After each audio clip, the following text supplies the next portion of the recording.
नमस्कार, म केशव प्रसाद चौलागाई आज ओमकार टेलिभिजनको नागरिक सरकार कार्यक्रम लिएर पुनः उपस्थित भएको छु। आज हाम्रो सामनेमा अतिथि हुनुहुन्छ माननीय डाक्टर डिला सङ्ग्राज्यू। उहाँ नेपाली काङ्ग्रेसको तर्फबाट प्रतिनिधि सभा सदस्य हुनुहुन्छ र उहाँ राज्य व्यवस्थाको समितिको सदस्य हुनुहुन्छ र उहाँ एउटा प्राज्ञिक व्यक्तित्व, एउटा धर्म संस्कृतिको सम्बन्धमा एउटा विद्यावादी गर्नुभएको एउटा आदरणीय व्यक्तित्व हुनुहुन्छ। आज उहाँलाई ल्याएर हामीले धर्म सँगसँगै संसदीय गतिविधिको विषयमा र प्रतिपक्षले खेलिरहेको भूमिका विषयमा आज हामी चर्चा गर्छौँ। सर्वप्रथम म स्वागत छ माननीयज्यू। अनि अरू सब आरामै छ? हजुर। अब संसद, अब हामीले अहिले धेरैले आशा गरेका छन्, एउटा चाहिँ प्रतिपक्षी भूमिका मान्छेले खोजिरहेछन्, अर्को महिलाको आवाज खोजिरहेछन्। यो दुवै दृष्टिले हेर्दाखेरि तपाईँको चाहिँ के अरे त्यो खालको गतिविधि एउटा मान्छेले राम्रो सकारात्मक रूपमा लिइरहेको पाइन्छ र त्यस विषयमा आज हाम्रो के अरे मिडिया तर्फबाट पनि केही बताइदिनुहोस् भन्दै सर्वप्रथम तपाईँलाई यो संसद चाहिँ अहिले पुनर्स्थापनापछि पनि अलिक सुस्तता किन देखिएको? एकदम राम्रो जिज्ञासा राख्नुभयो। यो संसदको पुनर्स्थापना भन्दा पनि अगाडिको अवस्थामा हामी फर्किनुपर्छ, होइन? त्योभन्दा अगाडिको नेकपा कम्युनिस्टको सरकार, प्रधानमन्त्री ओली, 3 वर्षको हाम्रो अनुभव, होइन? त्यस बेला पनि धेरै जल्दा बल्दा इस्युमा हामीले ठुलो आवाज उठायौँ। सबभन्दा पहिला नेपाली काङ्ग्रेसको एउटा दाबी नै के थियो भने वर्तमान सरकार कम्युनिस्ट सरकार अधिनायकवादी सरकार हो, सर्वसत्तावादी। कतिलाई लागेको थियो नेपाली काङ्ग्रेसले सत्ता पाएन, होइन, कुर्सी पाएन, त्यसैले गर्दा यो कम्युनिस्टको 2/3 बहुमत देख्न सकेन, त्यसैले गर्दा अलोकतान्त्रिक बन्यो भनिकन एउटा चार्ज पनि थियो। तर आज समयले के गर्थ्यो भने त्यो कुरालाई चाहिँ प्रमाणित गरिदियो। त्यस बेलादेखिको चाहे चाहिँ कानुन बनाउने तहमा हेर्ने हो भने यस्ता विधेयकहरू आए जसले जनताका मौलिक हक अधिकार, होइन, अभिव्यक्ति स्वतन्त्रता, गोपनीयताको स्वतन्त्रताको पनि हनन हुने गरी विधेयक आए। पहिलो विधेयक धेरै म टाढा जान्न, तपाईँ पत्रकार पनि मलाई सोधिरहनु भएको छ। पत्रकारलाई तरबार झुन्डाउने खालको चाहिँ मिडिया काउन्सिल विधेयक आयो, हामीले विरोध गर्नु पर्यो। र नेपाल भन्दा बित्तिकै धर्म र संस्कृति, रहन सहन, होइन, संविधानले सबैलाई त्यो हक त दिएकै छ नि, तर गुठी सम्बन्धी विधेयक जबरजस्ती ल्याउँदै गर्दा काठमाडौँ तात्यो, देश तात्यो, अन्तिममा हामीले सदन अवरुद्ध गर्नु पर्यो र त्यो विधेयक फिर्ता भयो। र अर्को विधेयक भनेको सामाजिक सञ्जाल, सूचना र सञ्चार सम्बन्धी विधेयक। आज नेपाली जनताले हरेक हाम्रो पहुँच भनेको चाहिँ सामाजिक सञ्जालमा छ, फेसबुकमा छ। तर पनि यो कम्युनिस्ट सरकारका प्रधानमन्त्रीलाई हामीलाई शुद्ध खाने पानी चाहियो, हामीलाई रेल र पानी जहाज होइन भनेर कार्टुन मात्रै राख्दै गर्दा उनलाई जेल पठाउने, जरिमाना गर्ने विधेयक आयो, होइन? यति हुँदा पनि हामीले विरोध गऱ्यौँ, त्यो विधेयक रोक्यौँ। र अर्को चाहिँ मलाई के अचम्म लाग्छ भने विशेष सेवा सम्बन्धी विधेयक आयो। त्यो विधेयक पनि के थियो भने कसैले पनि चाहिँ को पनि सरकारलाई लाग्यो भने फोन ट्यापिङ गर्न सक्ने, होइन, विधेयक आयो। र त्यसैले गर्दा नेपाली जनताको जुन अभिव्यक्ति स्वतन्त्रता कुण्ठित हुने थुप्रै खालका कानुन बनाउने विधेयक आए। त्यो विधेयकलाई पनि कति ठाउँमा हामीले विरोध गऱ्यौँ, कति ठाउँमा हामीले अवरोध गऱ्यौँ र ती विधेयकहरू केही रोक्न सफल भयौँ।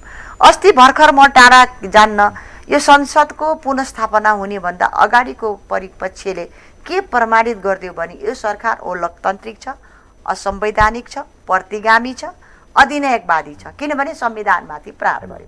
संविधानमा कहीँ पनि त थिएन नि त, होइन?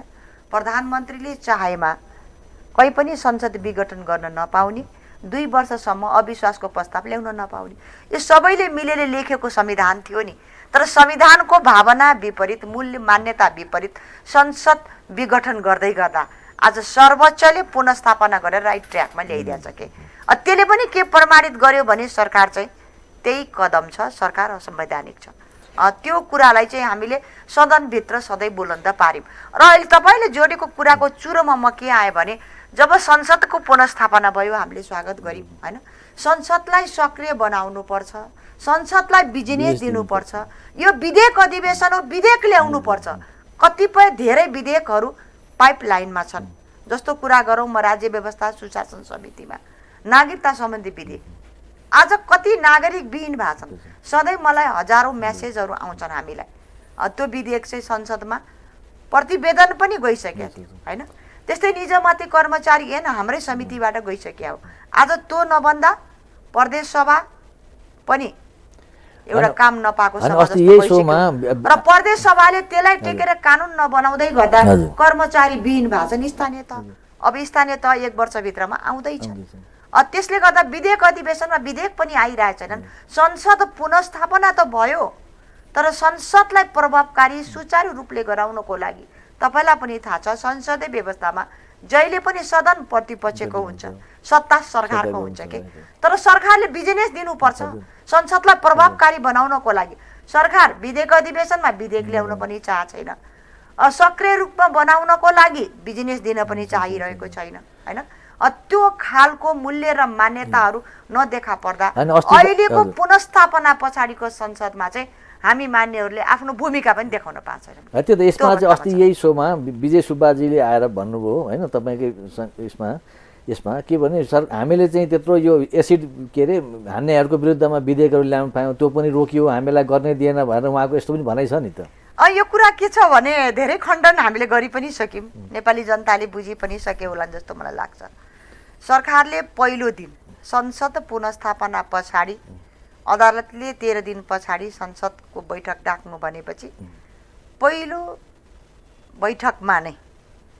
बैठकमा त पार्टीका हरेक दलका सभापतिहरूले संसद दलका नेताले शुभकामना दिने हैन, संसदलाई कसरी प्रभावकारी बनाउने, राष्ट्रिय राजनीतिका एजेन्डा पस्किने, त्यस्ता राष्ट्रिय राजनीतिमा मुखरित हुने खालका एजेन्डा छ भने सहमति खोजिने हो। त्यो केही पनि भएन। र एउटा चाहिँ के थियो भने संवैधानिक परिषद सम्बन्धी अध्यादेश, त्यो अध्यादेश तपाईँलाई पनि थाहै छ। पहिला पटक पनि सरकारले ल्यायो, नेपाली काङ्ग्रेसले त्यो फिर्ता लिनुपर्छ भन्यो हैन, अन्य दलले पनि भन्यो, फेरि त्यो अध्यादेश फिर्ता भयो र केही समय पछाडि त्यही अध्यादेश फेरि प्रधानमन्त्रीले ल्याउनु भयो, राष्ट्रपतिबाट प्रमाणीकरण भयो, हामी सबैले विरोध गर्यौँ, त्यही अध्यादेश फेरि संसदमा आयो र संसदमा जबरजस्ती ल्याउँदै गर्दा परामर्श बैठक हुन्छ संसद आह्वान हुनुभन्दा अगाडि, त्यो परामर्श बैठक पनि बसेन। एकाएक ल्याउँदै गर्दा हामीले के भन्यौँ भने संसदको बेली घेर्न गयौँ।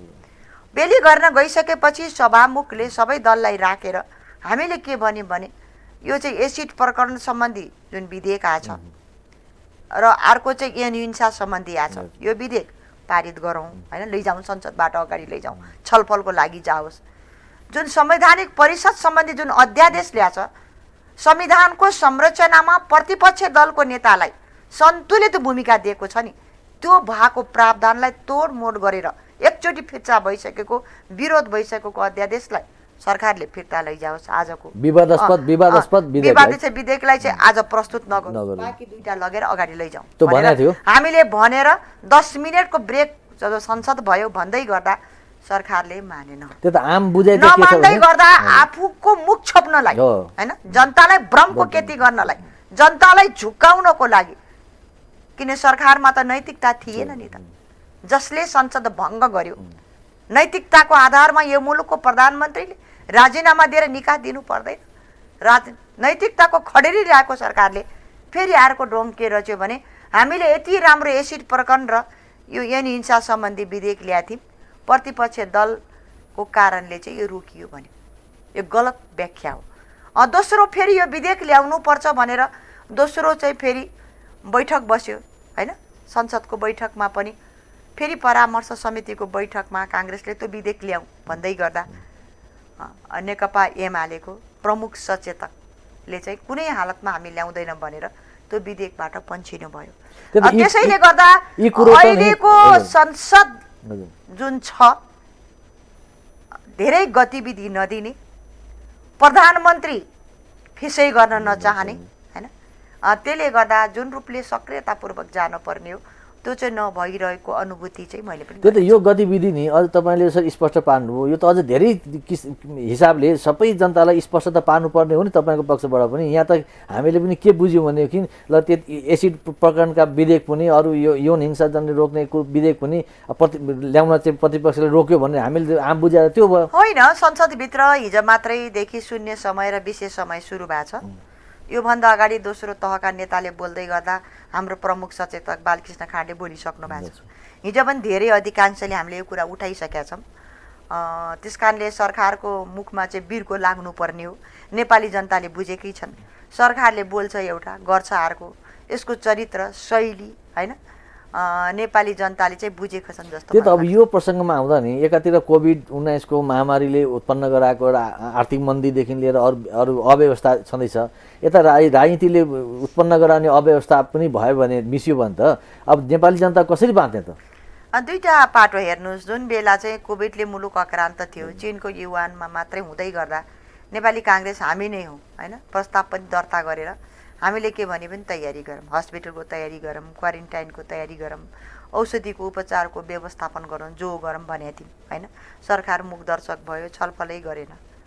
जब त्यो कोरोनाले नेपाललाई पनि छोयो, छुँदै गर्दा स्वास्थ्य सामग्री खरिदमा पनि भ्रष्टाचार भयो, ओम्नी समूहसँग सम्झौता गर्दा पनि भ्रष्टाचार भयो। लेखा समितिले अहिले भर्खर प्रतिवेदन सार्वजनिक गरेर तत्कालीन स्वास्थ्य मन्त्रीलाई चाहिँ नै कोरेर चाहिँ यसको अख्तियारले छानबिन गर्नुपर्छ भनेर प्रतिवेदन हिजो मात्रै आइसकेको छ होइन। त्यस बेला पनि जब नेपालको संविधानले बाँच्न पाउने अधिकार, सुरक्षाको अधिकार होइन, स्वास्थ्य सम्बन्धी अधिकार त मौलिक हकमा राखेको छ नि त। नेपाली जनताले हामीले कोरोना कोभिडको टेस्ट गर्न पाउनु पर्यो, हामीले चाहिँ स्वास्थ्य उपचार पाउनु पर्यो होइन, हामीले राहत पाउनु पर्यो भन्दै गर्दा सरकारले त्यस बेला हात उठाएको होइन, सर्वोच्चले परमादेश गर्नु परेको स्थिति हो। अर्को कुरा तपाईँलाई के जानकारी गराउँछु भने म नेपाली काङ्ग्रेसको तर्फबाट श्रम सामाजिक सुरक्षा मन्त्रालय पनि हेर्छु कि मैले होइन, हिजो त्यो कुरा मैले उठाए पनि थिएँ। धेरै नेपालीहरू जब विदेशबाट रोजगारी गुमाए, नेपाल फर्किन खोजे, त्यसै बेला बार चाहिँ श्रम मन्त्री होइन, प्रधानमन्त्री, परराष्ट्र मन्त्रीले हामीले ध्यान आकर्षण गऱ्यौँ आफ्नो माटोमा आफ्नो भूमिमा नेपालीले आउन पाउनुपर्छ। त्यस बेला पनि त महँगो चार्टर प्लेन गरेर भ्रष्टाचार त भएकै हो, तर नेपाली 10,000 नेपाल फर्केका नेपालीको न पुनर्स्थापना भयो, न उनले रोजगारी भए, न कुनै कार्ययोजना। तपाईँले भने जस्तो कोरोनाले आज अक्रान्त पारेर मुलुकको आर्थिक अवस्था जर्जर अवस्थामा गयो, शैक्षिक अवस्था त्यही अवस्थामा छ, पर्यटन व्यवसाय धराशयी भएको छ होइन, अरू यातायात व्यवसायीहरूले भर्खर माथि टाउको उठाउँदैछन्, उद्योग धन्दा जुन रूपले सञ्चालन गर्नुपर्ने घाटामै छन्। आज तेस्रो चरणको महामारी पनि आइसक्यो। तेस्रो चरणको महामारी आउँदा भ्याक्सिन हामीले पहिलो खोप हामीले लगायौँ, दोस्रो खोप आइराखेका छैन होइन। अहिले पनि जनता त्रसित छन्, जनता अहिले पनि भोको पेटबाट बाँच्न बाध्य छन्। अबको चाहिँ महामारीलाई जो डरलाग्दो रूपमा आइरहेछ, किनभने हामी त खुल्ला सिमानामा छौँ, भारतमा त यो आइसक्यो, खुल्ला सिमानामा आवत जावतलाई टाइट गर्ने होइन, चेक गरेर मात्रै ल्याउने। अब फेरि ती पहिलाका क्वारेन्टाइनहरू छन्, अस्पताल छन्, तिनीहरूलाई फेरि सुव्यवस्थित बनाउने होइन। अझ पनि त्यस खालको औषधिको सामग्री अनि स्वास्थ्य कर्मीहरू तिनको मनोबल त गिरेको छ नि त, तिनले पाउनुपर्ने सुविधा भत्ता पनि पाएनन्। त्यस बेला पनि उनीहरूले आन्दोलनै गर्नु पर्यो वीर हस्पिटल लगायतमा। सरकारको ध्यान चाहिँ अहिले पनि के छ भने समग्र रूपमा हेर्दा कुर्सी सत्ता सिंहदरबार र बालुवाटार। अनि यसले गर्दा के भएको छ भने हामीले प्रतिपक्षको भूमिका त निभाइरहेछौँ, तर सरकार आफ्नै पार्टीभित्र पनि त आज सर्वोच्चको अर्को निर्णयले नेकपालाई अहिले माओवादी र नेकपा एमाले अलग आज मात्रै पुनर्वलोकन गर्न नसकिने भने सर्वोच्चले निर्णय गरेको छ र एमाले छ, एमाले भित्र पनि दण्डा चलिरहेछ कि हैन। हरेक दिन हामीले निलम्बनको खबर सुनिरहेछौँ। त्यसैले जसले आफ्नो पार्टी मिलाउन सकेन, जसले कम्युनिस्ट आन्दोलनलाई बचाउन सकेन, जसले रात दिन प्रहार गरिरहेका छ, त्यसले मुलुक चलाउने, नेपाली जनताले गरेको कुरा सुन्ने, प्रतिपक्षको आवाजलाई चाहिँ कार्यान्वयन गर्ने र सभामुखले दिएको रुलिङलाई सरकारले कार्यान्वयन गर्ने त कुरै आउँदैन। यो कारणले गर्दा चाहिँ नेपाली जनताले चाहिँ प्रतिपक्षको भूमिका भएनन् कि भनेका छन्, भएको छ। दोस्रो तपाईले आवाज उठाउनु भएको छ महिलाको आवाज हैन। यो नेपाली कांग्रेस नै त्यस्तो पार्टी होला हैन। जब निर्मला पन्तको बलात्कारपछि हत्या भयो, हामीले भन्यौं निर्मलाको चाहिँ हत्याराहरूको छानबिन समिति भन्नु पर्यो, कारबाही हुनु पर्यो। उठाउने मान्छे नै मै हुँ। मैले सार्वजनिक महत्त्वको प्रस्ताव पनि दर्ता गरेँ। प्रधानमन्त्रीलाई केन्द्रबिन्दु र गृह मन्त्रीलाई केन्द्रबिन्दु बनाएर निर्मलाका बलात्कारका हत्यारा चाहिँ सिंहदरबारका कुर्सीमा छन् कि बालुवाटारका कुर्सीमा छन्, जवाब दिनुस् भनेको थिए। प्रधानमन्त्रीले 12 वर्ष लाग्छ भन्नुभयो। गृह मन्त्रीले यस्ता घटना हिजो पनि घटे, अस्ति पनि घट्यो भन्दा राजीनामा माग्ने पार्टी नेपाली कांग्रेस हामी पनि हो।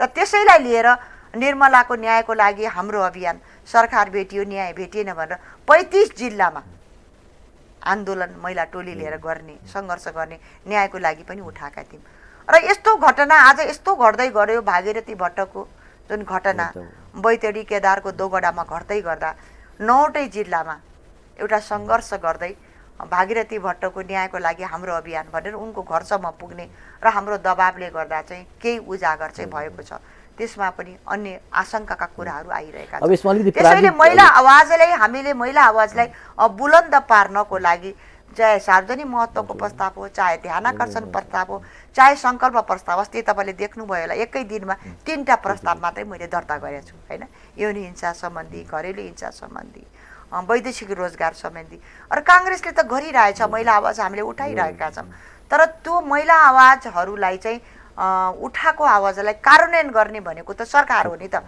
सरकार कुनै पनि प्रस्तावमा छलफल गर्न तयार छैन कि त्यसले गर्दा चाहिँ आवाज कमजोर भयो कि भन्ने अनुभूति भएको छ त्यो आवाजलाई हामीले सदनबाट बुलन्द पार्दा भएन भने हामी सङ्गठन मार्फत र सडक मार्फत पनि बुलन्द पारिरहेछौँ। अब यसमा अर्को एउटा सैद्धान्तिक प्रश्न पनि छ क्या सैद्धान्तिक प्रश्न भनेको चाहिँ कस्तो भने यो अलि सरकारले नसुन्नु होइन तपाईँले यत्र कुरो उठाउँदाखेरि पनि कोभिडका विषयमा होस् या अरू के अरे गतिविधिका विषयमा उठाएको कुरोलाई नसुन्नुको कारण चाहिँ हिजोको दिनमा नेकपा जुन संयुक्त भयो नि झन्झनै 2/3 भयो यो 2/3 दम्बको कारणले हो या जुन उनले अगाल्दै आएको कम्युनिजमको जुन एउटा सिद्धान्त हो नि कम्युनिस्ट सिद्धान्त हो यो सिद्धान्तको कारणले हो कि के जस्तो लाग्छ तपाईँलाई? यो दुईटा हामीले त्यसै बेला पनि एउटा चाहिँ स्मरणीय छ जब 2टा कम्युनिस्ट एउटै मोर्चामा उभिए होइन एउटै पनि भए पहिला चाहिँ सहकार्य गरेर चुनाव लडे त्यसपछि एउटै पार्टी त्यसै बेला कम्युनिस्टलाई मत नदिनु भनेर हाम्रो पार्टी सभापतिले पनि भन्नुभएको थियो अझै रुन पनि पाइँदैन हाँस्न पनि पाइँदैन मान्छे हाँसे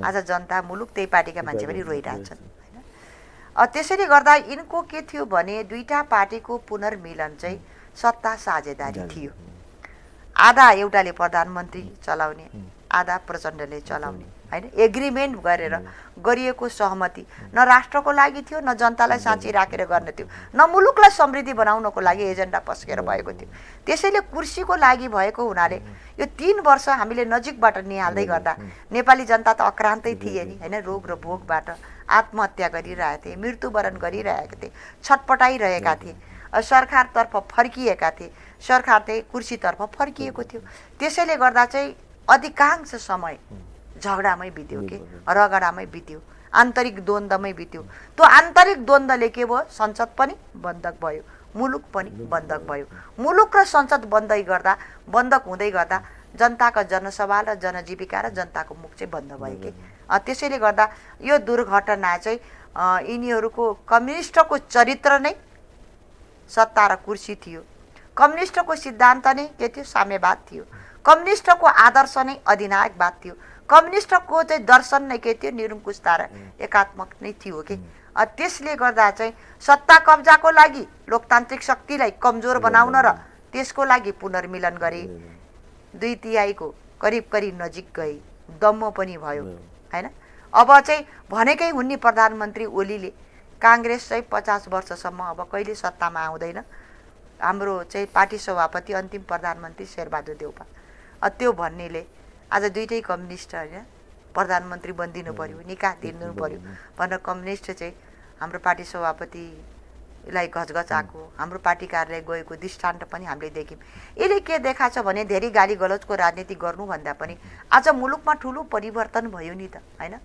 त्यो हरेक परिवर्तन चाहे 46 सालको परिवर्तन चाहे 62-63 चाहे चाहिँ संविधानको कार्यान्वयन होस् चाहे संविधानको घोषणा सबै वामपन्थी यी सबै कम्युनिस्ट शक्तिलाई नेपाली काङ्ग्रेसले नेतृत्व दिँदै आज सँगै लोकतान्त्रिक गणतन्त्रको जगमा त उभाएकै हो नि त खैर हामी प्रतिपक्ष भए हमला सत्ता हुँदा पनि काङ्ग्रेस चाहिने प्रतिपक्ष हुँदा पनि काङ्ग्रेस चाहिने त्यसैले गर्दा आजको निकासमा राष्ट्रले निकास खोजेको छ संसदभित्र त्यो खोज्दै गर्दा म त के भन्न चाहन्छु भने आजको राजनीतिको निकास पनि काङ्ग्रेसले दिनुपर्छ भन्ने कुरामा चाहिँ हामी सहमत छौँ। यसो भनिरहँदा जस्तो हामीले हेऱ्यौँ नि संविधान बन्ने बेलामा पनि अन्तिममा सुशील कोइरालाको हैन ले जुन एउटा सक्रियता लिनुभयो त्यही सक्रियताकै परिणाम एउटा यो सहजतापूर्वक एउटा संविधान आयो हुन त त्यो संविधान आएपछि केही अन्य बाधा विरोध पनि आए तर पनि एउटा काङ्ग्रेसको नेतृत्व त्यसमा सुशील कोइरालाको एउटा अडानलाई चाहिँ हैन बौद्धिक बुद्धिजीवीहरूले त्यसलाई सकारात्मक पनि लिएका छन् त्यो तर अहिले पछिल्लो क्रममा जुन किसिमको अब नेकपाभित्रको एउटा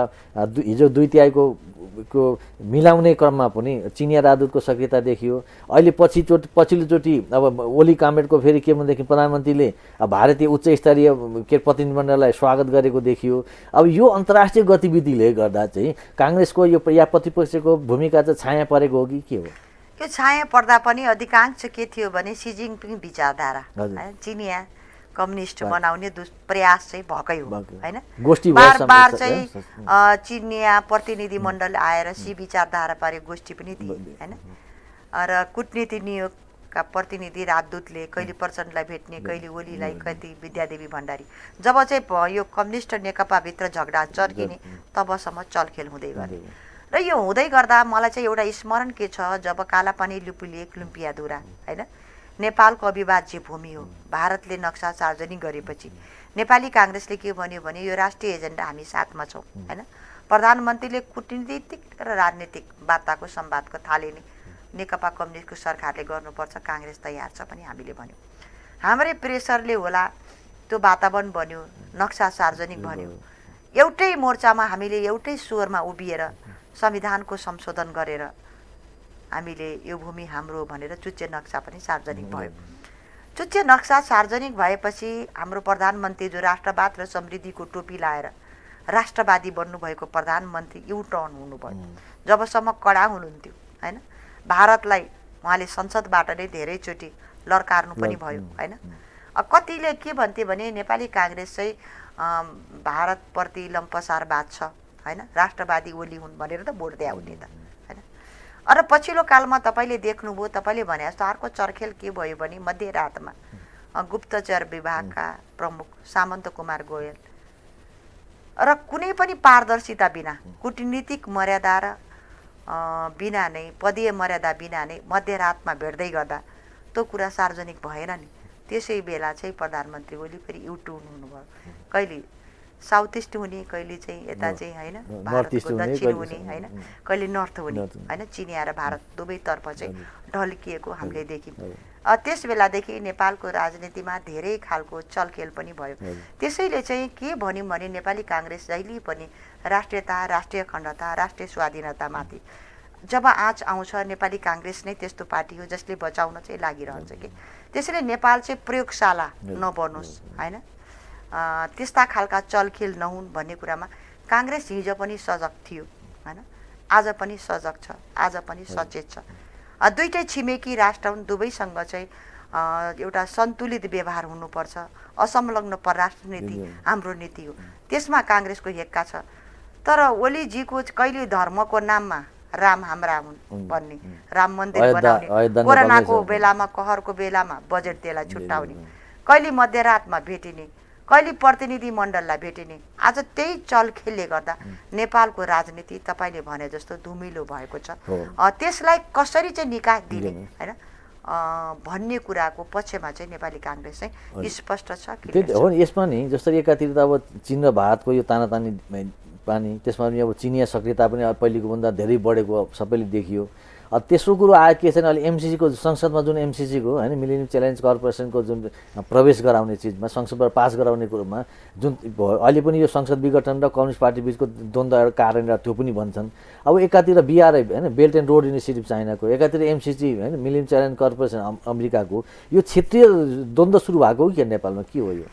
यो द्वन्द्व सुरु भए भन्दा पनि तपाईँले भने जस्तो एमसिसी जुन ल्याउने क्रममा एक प्रकारको चलफल पनि भयो। अब संसदमा ल्याउनु पर्ने, प्रस्तुत हुनुपर्ने त सरकार हो नि त हैन।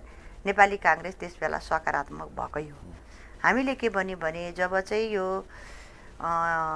इलेक्ट्रिसिटी हैन ट्रान्समिसन लाइन विस्तार हुन्छ, नेपालमा समृद्ध हुन्छ हैन, त्यो सुविधा उसले दिएको त यो त अनुदान होइन नि त हैन, अनुदान हो, ऋण त होइन, ऋण होइन, अनुदान हो।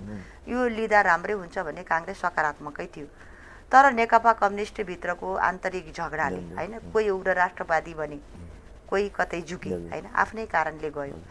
त्यसै कारणले गर्दा चाहे चाइनाको कुरा हो, चाहे चाहिँ अमेरिकाको कुरा हो छैन, अब सरकार त कम्युनिस्टको थियो नि त, प्रस्ताव ल्याउनु पर्ने अथवा सबैसँग सम्बन्ध राख्नुपर्ने भनेको नेकपा कम्युनिस्टको तत्कालीन सरकार थियो।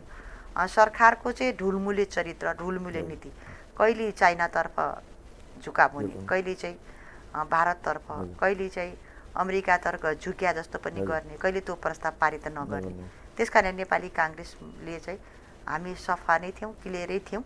उनकै कारणले गर्दा यी सबै चाहिँ आउन सक्यो। अब तपाईँलाई कहिलेकाहीँ यस्तो लाग्दैन हिजो हामीले जुन अब यी घटनाहरू हेर्दाखेरि र भोलिको भयावह स्थिति हेर्दाखेरि कहीँ गणतन्त्र जुन हामीले ल्यायौँ, जुन राज संस्थालाई हटाएर गणतन्त्र ल्यायौँ, कहीँ गल्ती त भएन, कहाँ समीक्षा गर्ने स्थिति त यो स्थिति गणतन्त्र ल्याएर गलत भएको होइन। पछिल्लो कालमा के भयो भने नेपाली जनतालाई एउटा हामीले राजतन्त्र हटाएर गणतन्त्र ल्यायौँ, गणतन्त्रको आस्थाको प्रतीक, विश्वासको प्रतीक भनेको राष्ट्रपति होइन।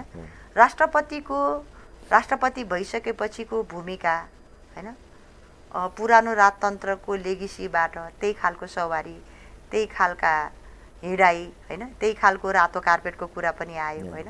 त्यही खालको राष्ट्रपति त संविधानको सर्वोच्चताको प्रतीक हो नि त होइन, संरक्षक पनि हो। तर चाहिँ जब कम्युनिस्टको झगडा जोडिने, राष्ट्रपति सक्रिय हुने, पछिल्लो कालमा धेरै कुरा नगरिकन चाहिँ संवैधानिक परिषद सम्बन्धी अध्यादेश होइन, जब सबै दलले विरोध गरिरहेछन्, एकैछिनमा प्रमाणीकरण गर्ने, फेरि त्यही दोस्रोचोटि ल्याउँदा फेरि फिर्ता गर्ने होइन। र पछिल्लो कालमा यही जब संसद भङ्ग भयो, भङ्ग हुनुभन्दा अगाडि, प्रमाणीकरण गर्नुभन्दा अगाडि राष्ट्रपतिलाई नेपाली काङ्ग्रेसले आग्रह पनि गरेका थियो। सोच्नुहोस्, केही सल्लाह र परामर्श त गर्न सक्नुहुन्थ्यो नि त, गर्न सक्नु भएन। यी सबै कारणले गणतन्त्रको नेपाल ल्याउनको लागि जसले शहीद बने होइन, जसले ठुलो योगदान दिए, जसले सुन्दर परिकल्पना नेपालको गरेका थिए, र कतिलाई के लाग्यो भने राजावादीहरू जुन छन् होइन, तिनलाई के लाग्यो भने यही बेला चाहिँ धमिलो पानीमा माछा मार्नुपर्छ। नेपाली जनतामा एक प्रकारको वितृष्णा थियो।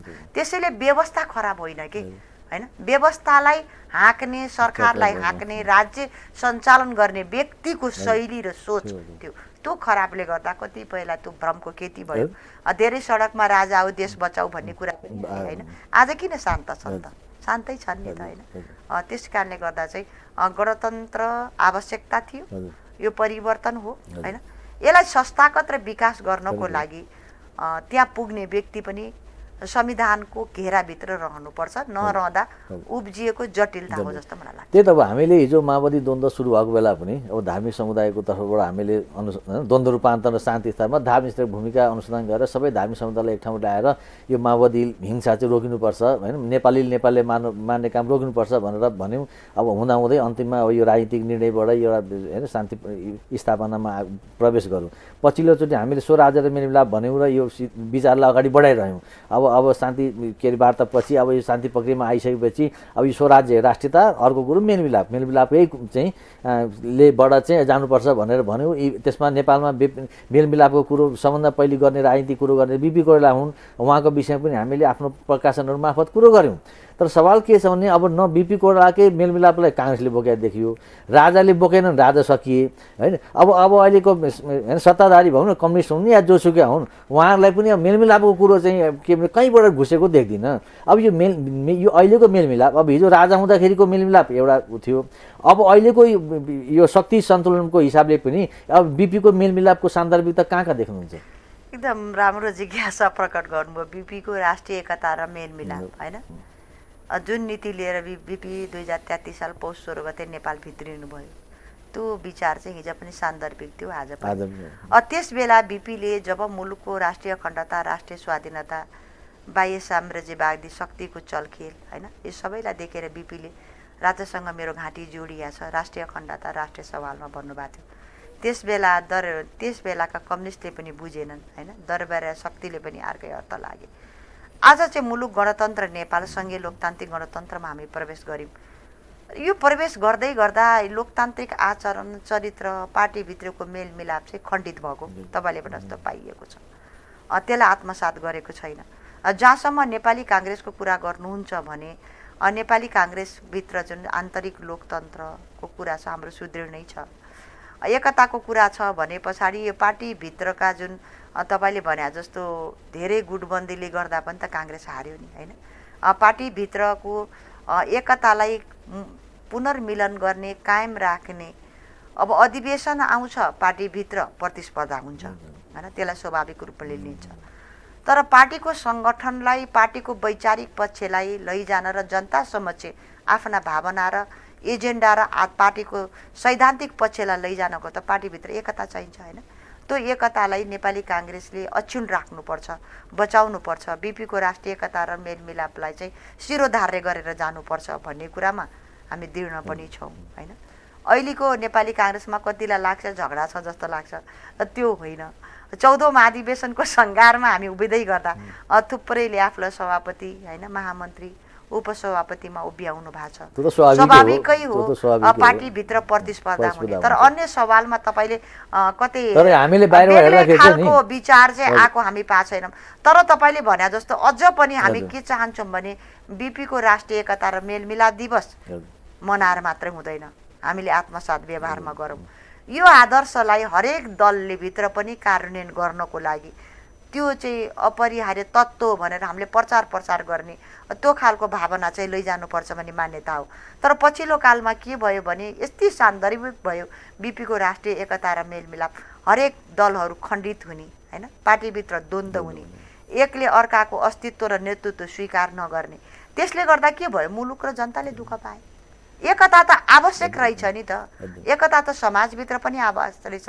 त्यो समाजभित्रको एकता जाति, क्षेत्रीय, लिङ्गीय, भाषिक यो सबैलाई जोड्ने भनेको त यही राष्ट्रिय एकता हो नि त। एकताले मात्रै जोड्न सक्छ, नभए त यहाँ जातको आधारमा, नाकको आधारमा, थरको आधारमा, धर्मको आधारमा त्यस्ता खालका द्वन्द्व हुन थाल्यो भने त मुलुक त रहँदैन नि। त्यस कारणले त्यो विचार सान्दर्भिक छ।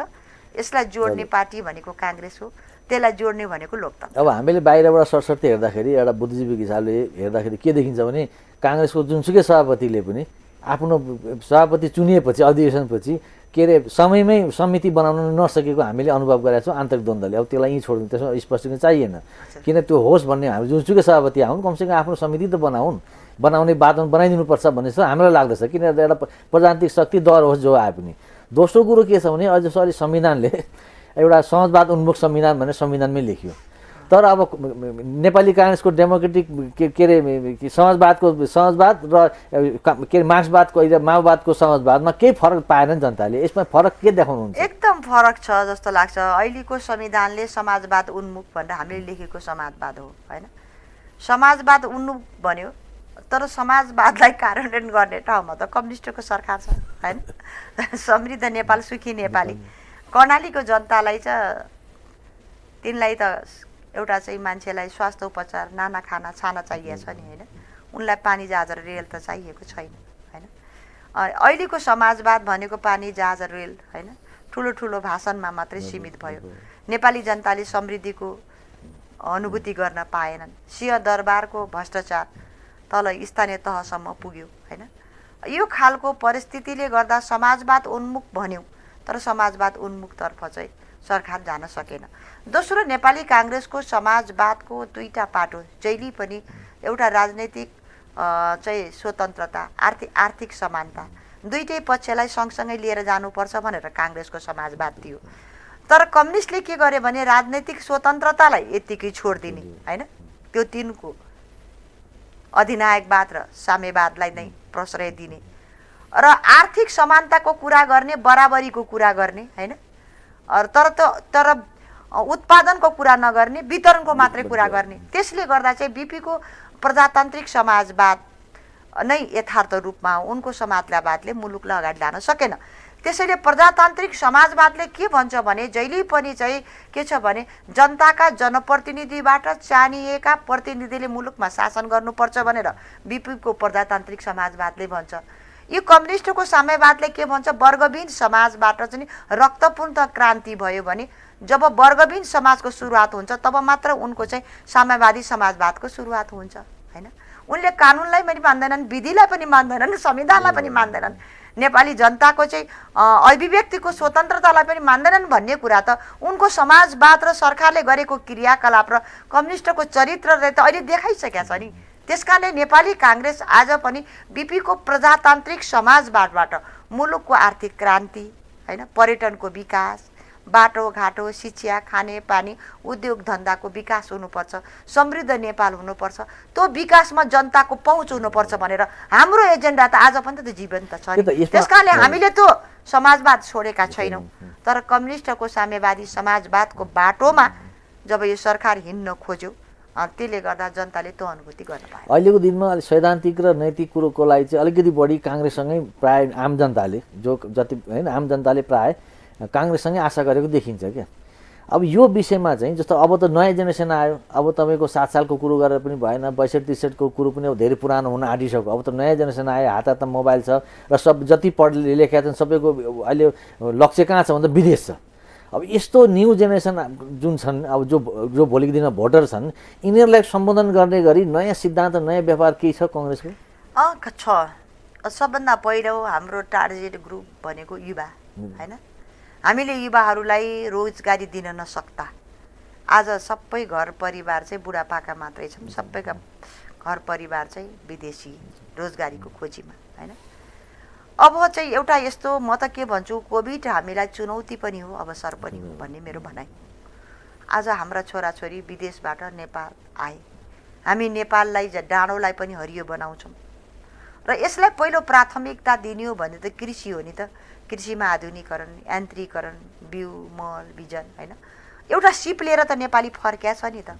उनले सिकेको सिप छ, त्यो सिप र उनले नेपालमा गर्न चाहेको कृषि क्रान्ति, औद्योगिक क्रान्ति होइन, आत्मनिर्भर बन्ने स्वरोजगारका कार्यक्रमहरू छन्। तिनलाई त्यो दिनको लागि त्यो सब्सिडी दिनुपर्ने हो सरकारले होइन। तिनलाई चाहिँ त्यो प्राथमिकता दिनुपर्ने हो।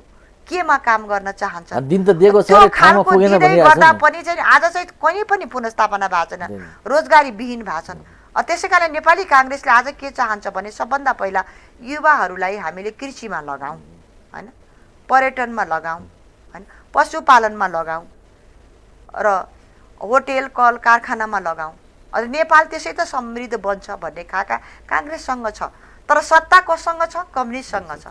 कम्युनिस्टले केही पनि त्यस्ता खालका खाका र योजना नल्याउँदै गर्दा तपाईँले देख्नुभयो रुदो पोको बोकेर रुँदै धेरै नेपालीहरू भारत फर्के।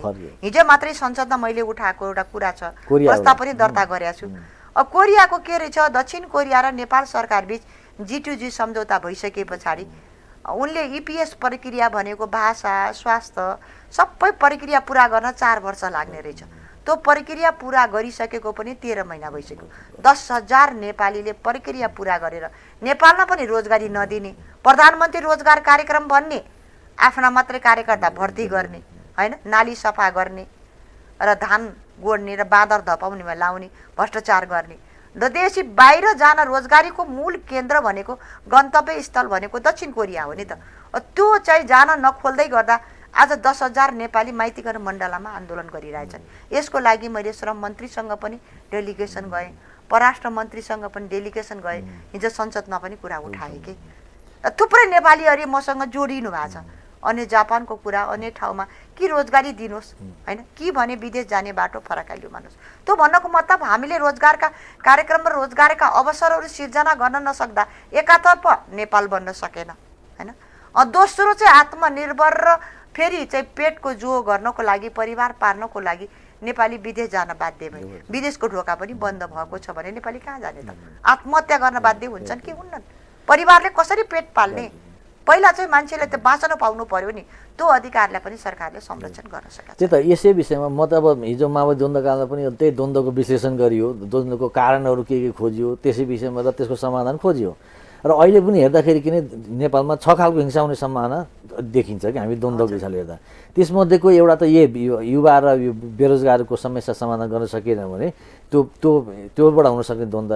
अर्को चाहिँ धार्मिक सांस्कृतिक देखियो क्या, किनभने अहिले अलिकति धर्म परिवर्तनको मुद्दा बढी भयो भनेर बढी ठुलो आवाज उठिरहेछ र त्यस विषयमा मान्छेको चर्चा परिचर्चा बढी भइरहेछ। यो अब धार्मिक कुरो चाहिँ के देखिँदो रहेछ भने जस्तो धर्मनिरपेक्षता भनेर घोषणा गरियो नेपालमा। हुन त अङ्ग्रेजी सेकुलरको नेपाली अनुवाद गर्दा धर्मनिरपेक्षता हुँदो रहेछ। एउटा धार्मिक स्वतन्त्रतालाई ग्यारेन्टी गर्नलाई चाहिँ होइन गर्नलाई चाहिने एउटा शब्दावली थियो, तर धर्मनिरपेक्षता भनेर आयो। तर पनि संविधानमा परिभाषा चाहिँ धर्मनिरपेक्षताको नै परिभाषा चाहिँ गरिदिएर एउटा के अरे मानिआएको धर्म संस्कृतिलाई को संरक्षण सम्मान गर्ने भनेर आएको हुनाले एउटा सान्त्वना त भयो। तर पनि के छ भने धर्मको मुद्दा अलिकति अलि बौद्धिक जगतमा पनि हिजो चाहिँ एक्टिभिस्ट लेभलमा धार्मिक क्षेत्रमा थियो अलि बुद्धिजीवी लेभलमा पनि आएको देखिन्छ। जस्तो नर्वे डेनमार्कको संविधानमा के रहेछ भने रिलिजन कमा स्टेट रिलिजन भनेर क्या राज्यको पनि धर्म हुन्छ है भन्ने हिसाबले राखेर evangelical Lutheran should be the state religion भन्ने जस्तो पाइँदो रहेछ क्या। अब यो विषयको चर्चा चाहिँ अलिक सांसदहरूले कतिको बुझ्या छन्? यो नबुझ्या होइन, हेर्नुहोस् होइन, 62-63 परिवर्तन पछाडि थुप्रै मुद्दाहरू थिए होइन। हामीले समावेशी समानुपातिक परिवर्तन, गणतन्त्र, सङ्घीयता, धर्मनिरपेक्षता थुप्रै मुद्दाहरू चाहिँ त्यस बेला पारित भए, मुद्दा बने होइन।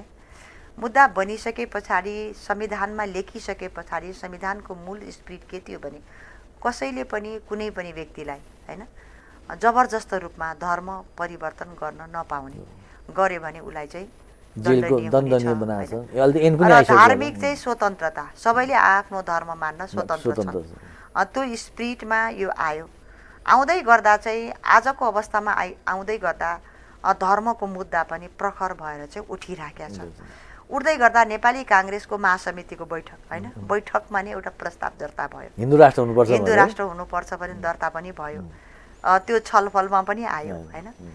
केन्द्र समितिको बैठकमा पनि प्रशय पायो र कतिपयले आज के भनेका छन् भने 14औं महाधिवेशनको सङ्घारमा हामी उभिँदै गर्दा आज धर्म संस्कृति नमान्ने कम्युनिस्टहरू सत्तामा छन्। नेपालको राष्ट्रियता र नेपालको पहिचान भनेको धर्म, संस्कृति, भाषा होइन, यो यहाँको चाहिँ नाचहरू प्रसिद्ध संस्कृति, नाचगान, यो हाम्रो विविधतामा जुन एकता छ यो नै नेपालको चाहिँ पहिचान।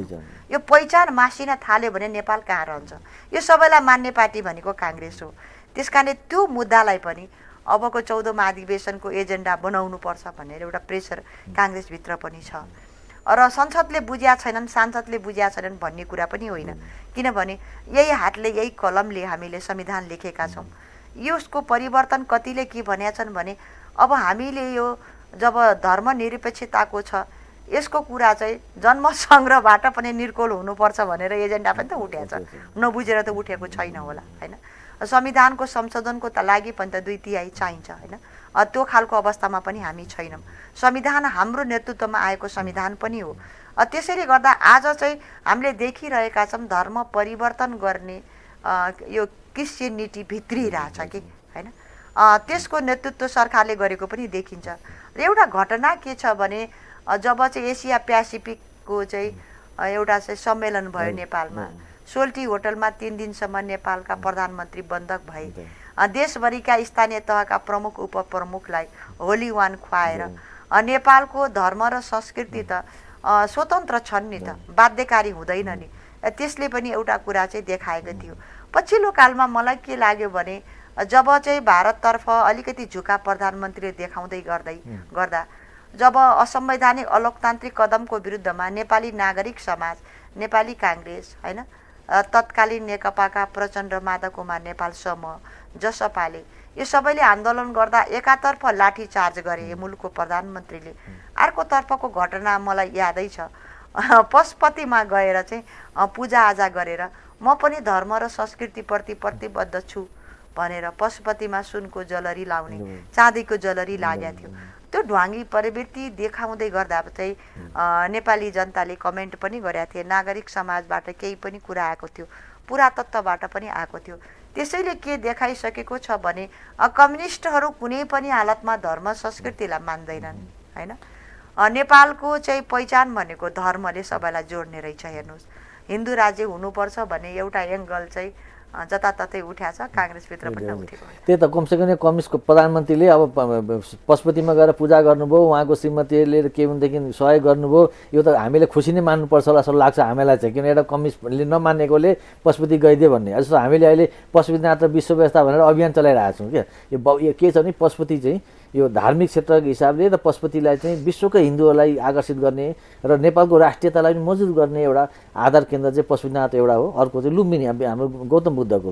त्यही यस्ता विषयमा धार्मिक आस्थाको विषयमा अब के अरे कम्युनिस्ट सरकारले कम्युनिस्ट व्यक्तित्वले गरिदिएको चाहिँ राम्रै होला लाग्छ।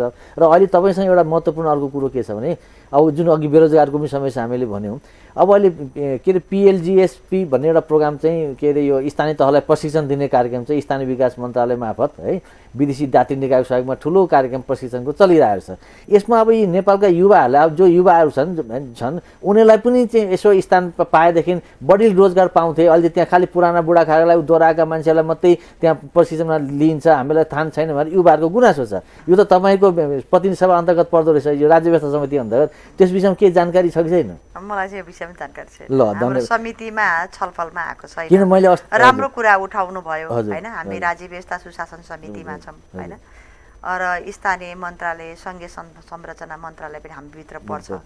यो हाम्रो विषय पनि हो। आजको आवश्यकता भनेको युवालाई रोजगार हो कि स्वरोजगार बनाउने हैन, उनलाई ट्रेनिङ दिने, उनलाई दीक्षित बनाउने, उनलाई चाहिँ सिप र प्रवृत्ति दिने आजको आवश्यकता।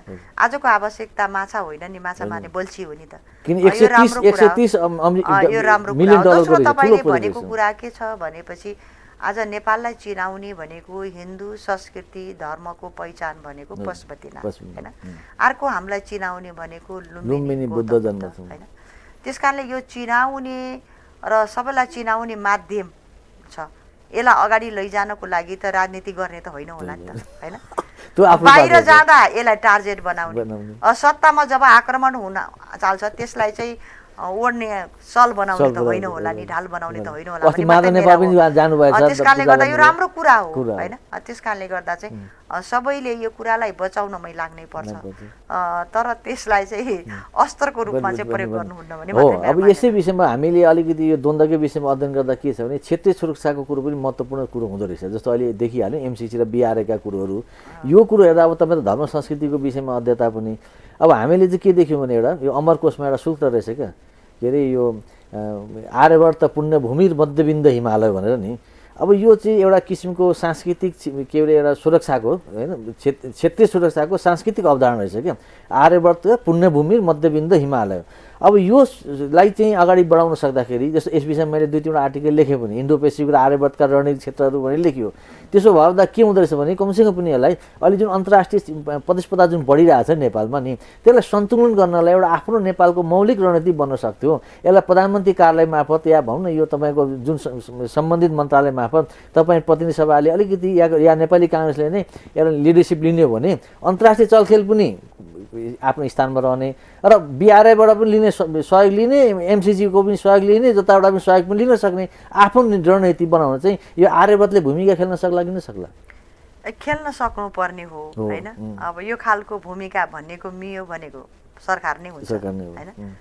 सरकार नै को चरित्र नै त्यही खालको छ हैन, स्वार्थले भरिएको छ हैन। प्रतिपक्ष दल नेपाली काङ्ग्रेस त यसमा अडानमै छौँ हामी हैन। किनभने हाम्रो धर्म संस्कृतिलाई बचाउन सकेनौँ भने यो सबै राष्ट्रको शक्तिको चलखेल केन्द्र नेपाल बन्छ। हामीले यसलाई बचाउन सक्दैनौँ कि हैन, यसले मात्रै बचिने हो नि त। यो बचाउन चाहिँ लाग्नुपर्छ, तर सरकार चाहिँ त्यो रणनीतिमा छ जस्तो मलाई लाग्छ। त्यही त। अनि अर्को एउटा कुरो हामीले सरस्वती हेर्दा के देखिन्छ भने जस्तो अहिले विश्व हिन्दू महासङ्घ छ, अन्तर्राष्ट्रिय राष्ट्रिय समितिहरू छन् है। अब यसमा पनि अब एकातिर त अब काङ्ग्रेसकै नजिकका व्यक्तित्व अध्यक्ष हुनुहुन्छ एकातिर, एकातिर अब हिजोको राजाका दरबारका नजिकका मान्छेहरू छन्, तर पनि धार्मिक कुरोमा सँगै पनि हिँडेका छन्। अनि अब यसमा एउटा हरिबोल भट्टराईजीकोले पनि एउटा आफ्नो उहाँले एउटा सनातन धर्म संस्कृतिले जोडिरहनु भएको छ। तर अलिक धार्मिक सांस्कृतिक कुरोलाई चाहिँ नि नेपाली काङ्ग्रेसले अझ महत्त्व दियो भनेदेखि यसले चाहिँ एउटा यो भनौँ न मान्छेलाई एउटा मानवाधिकारको रक्षादेखि लिएर राष्ट्रियताको संरक्षणदेखि लिएर धर्म संस्कृतिको सम्बन्धमा चाहिँ वास्तवमै एउटा ठुलो एउटा योगदान पुर्याउन सक्थ्यो। किनभने कङ्ग्रेसलाई त बाधा छैन नि धर्म संस्कृतिलाई लिएर हिँड्नलाई, काङ्ग्रेसले बोलि पनि रहेछ। अलिक सशक्त रूपले लान काङ्ग्रेसको 4 तारा मध्ये एउटा तारा भनेको चाहिँ धार्मिक स्वतन्त्रता हो हैन। यसमा हामी परापूर्वकालदेखि नेपाली काङ्ग्रेसको इतिहास 2003 सालदेखि आजसम्म काङ्ग्रेस प्रतिबद्धै छ हैन। यो पहिचान नै हाम्रो हो कि हामीले बचाएर यहाँ ल्याइपुग्या हो। आर्य संस्कृतिको कुरा गर्नुभयो, धर्म परम्परा हैन, वेद हैन, उपनिषद, यो सबैको आस्था हुने भनेको हामी हो नि। हामीलाई जहाँ मन्दिर छ ढोग्न मन लाग्छ नि हैन। त्यसले नै सबैलाई बाँध्छ के, नत्र त आज त एउटा जातीय क्षेत्रीय धार्मिक द्वन्द्व भइसक्थ्यो नि नेपाल हैन। यो सबैलाई बचाउने अस्त्र नै यही हो हैन। त्यसकारणले गर्दा चाहिँ यो काङ्ग्रेसले यो तपाईँले विश्व हिन्दू महासङ्घको कुरा गर्नुभयो र अर्कोतर्फ राजावादीले पनि चाहिँ यो हिन्दू राज्यको एजेन्डा उठाएर राजालाई जोडेका छन् कि। मेरो के भनाइयो भने यो राजनीतिक गर्ने ठलो होइन कि हैन। आज चाहिँ हरेक बहु पहिचान, बहु धर्म, बहु संस्कृति, बहुलवादमा आधारित हाम्रो संविधान छ। त्यसमा चाहिँ एउटा राजालाई धर्मसँग गाँसेर यसमा राजनीति गर्ने राप्रपा जसले एजेन्डा बनायो हैन, धर्मको नाममा। पहिला राजालाई मान्छेले विष्णु मान्थे हैन, त्यही गाँस्दा गर्दा सत्तामा पुगिन्छ भनेर बनाएका छन्, यो गलत हो। चाहे राप्रपाले बोकेको एजेन्डा होस्, हिन्दू राज्य होस्, चाहे हिन्दू महासङ्घले एजेन्डा हाम्रो धर्म संस्कृति परम्परा भाषा शैलीलाई बचाउन सकेन भने नेपाल रहन्न भनेर बोकिरहेको एजेन्डा छ हैन, त्यो एजेन्डा हो। यो सबै एजेन्डा सबैको साझा हो, सवाल हो कि सबैको सवाल हो। थुप्रै काङ्ग्रेसीहरू पनि हिन्दू महासङ्घमा, विश्व हिन्दू महासङ्घमा हुनुहुन्छ, थुप्रै महिलाहरू पनि हुनुहुन्छ, तर यसलाई चाहिँ राजासँग गाँसेर चाहिँ हेर्नु। अब एउटा महत्त्वपूर्ण प्रश्न के छ भने जस्तो नेपाल र भारतको सम्बन्धलाई अझै मजबुत बनाउनु चाहिँ धार्मिक सांस्कृतिक समुदाय यो आदान प्रदानले कतिको महत्त्व? यो महत्त्वपूर्ण छ। हेर्नुहोस्, नेपाल र भारतको सम्बन्ध सदैवदेखि धार्मिक र सांस्कृतिक सम्बन्ध नै हो नि हैन। आज थुप्रै लाखौँ भारतीयहरू आज पशुपतिमा म अस्ति जाँदै गर्दा जति पनि पर्यटकहरू छन्, आउने पर्यटक सबै भारतीय छन् हैन। नेपालबाट धार्मिक स्थलहरूको जति पनि भ्रमण गर्न जाने, आस्था विश्वास हुने पनि नेपाली नै छन् हैन। उनको रहन सहन, संस्कृति, धर्म, वैवाहिक सम्बन्ध त मिल्दोजुल्दो छ नि त। यो त्यो धार्मिक र सांस्कृतिक सम्बन्धले पनि नेपाल भारत चाहिँ गाँसिएको छ कि हैन। यो र नेपालको ठुलो परिवर्तन हुँदै गर्दा धेरै हाम्रा नेताहरू अप्रवासमा बसेर, भारतमा बसेर पनि नेपालमा चाहिँ परिवर्तन र प्रजातन्त्र आएको पनि हो। एउटा राजनीतिक सम्बन्ध पनि छ, तर राजनीतिक सम्बन्ध हुँदै गर्दा पनि नेपाल भन्दा पनि सार्वभौम सत्ता सम्पन्न एक स्वतन्त्र राष्ट्र हो हैन। यहाँको धर्म संस्कृति तथा राजनीति यो सबैलाई चाहिँ जोड्ने अस्त्र भनेको त धर्म पनि संस्कृति पनि रहेछ। तर सबैलाई एउटै डालोमा हालेर हामीले हेर्दै गर्दा केही खालका चलखेल, केही खालका उताप चढाव पनि नभएका होइनन्। तर त्यस कारणले गर्दा हाम्रो चाहिँ सबै कुराको चाहिँ भावनात्मक अथवा प्रजातन्त्र होस्, लोकतन्त्र होस्, यो कुरा सबै मिल्दो चाहिँ भारतसँगै छ। त्यही त नेपालको आफ्नो सार्वभौमताको हैन ग्यारेन्टी गर्दै, नेपालको एउटा स्वाभिमानको एउटा सम्मानलाई राख्दै अलिकति धार्मिक सम्बन्धलाई अलिकति बढी बढायो भने, जस्तो अहिले बिजेपीको सरकार छ, उहाँ धर्म हैन धर्मकै हिन्दू धर्मकै आधारमा आएको सत्तामा आएको सरकार छ, अलिकति सरकारसँग राम्रो सम्बन्ध पनि हुन्थ्यो र नेपाली काङ्ग्रेसलाई भनौँ, नेपालको सरकारलाई भारतसँग डिल गर्न सहज पनि हुन्थ्यो। भारतसँग कहिले हामीले विरोध गरेका छौँ, सबैसँग अझ बढी सहज हुन सक्थ्यो भन्ने। अहिले हामी प्रतिपक्षमा छौँ, हामीसँग राम्रै सम्बन्ध छ हैन। त्यो खालको सम्बन्ध हामीले राखि नै राखेका छौँ हैन। त्यस कारणले गर्दा चाहिँ कहिले धेरै लचक हुने, कहिले सरकारमा जाँदा टाँसिने, प्रतिपक्षमा जाँदा टाढिने होइन के भारत र नेपालको सम्बन्ध हैन। हामी दुई देश बीचको तरुल हो नै नेपाल, एकातर्फ चाइना छ, एकातर्फ भारत छ। दुवैसँग सन्तुलित नीति लिएर अगाडि जानुपर्छ। यसमा पनि विशेष गरेर चाहिँ भारतसँग त नेपालको चाहिँ परापूर्वकालदेखिकै सम्बन्ध। ल धन्यवाद त बाननज्यू, आज आइदिनु भयो। आज हाम्रा धार्मिक क्षेत्रका के अरे पाठकहरूसँग पनि, श्रोताहरूलाई पनि आफ्नो गतिविधि विषयमा जानकारी गराउनु भयो र कतिपय जानकारी जुन कुरो तपाईँले गरिरहेको कुरो पनि जानकारी थिएन, त्यो कुरो पनि आज स्पष्ट पारिदिनु भयो। र भविष्यको दिनमा पनि यस्ता तपाईँहरूबाट हुने के अरे सकारात्मक पहलहरूको विषयमा हामी जानकारी गराउँदै रहन्छौँ र आज आइदिनु भयो स्टुडियोमा। यसको लागि तपाईँलाई म विशेष धन्यवाद दिन चाहन्छु। नमस्कार। नमस्कार। त दर्शकवृन्द, आज हामीले डाक्टर डिला सङ्ग्रौलाजीसँग कुराकानी गऱ्यौँ। एउटा महिला नेत्री, सशक्त महिला नेत्री, आज संसदमा विभिन्न विषयमा सशक्त ढङ्गले एउटा सामाजिक सरकारका कुरोहरूलाई, नागरिक सरकारका कुरोहरूलाई उठाउँदै आइरहनु भएको छ र भोलिको दिनमा धर्म संस्कृतिको रक्षा होस् या प्रजातन्त्रलाई अभ्यासमा लानमा चाहिँ सहजता प्रदान गर्नमा उहाँको नेतृत्व मुलुकले देख्न सकोस् भन्दै आज हामी समाजबाट बिदा चाहन्छौँ। नमस्कार, धन्यवाद।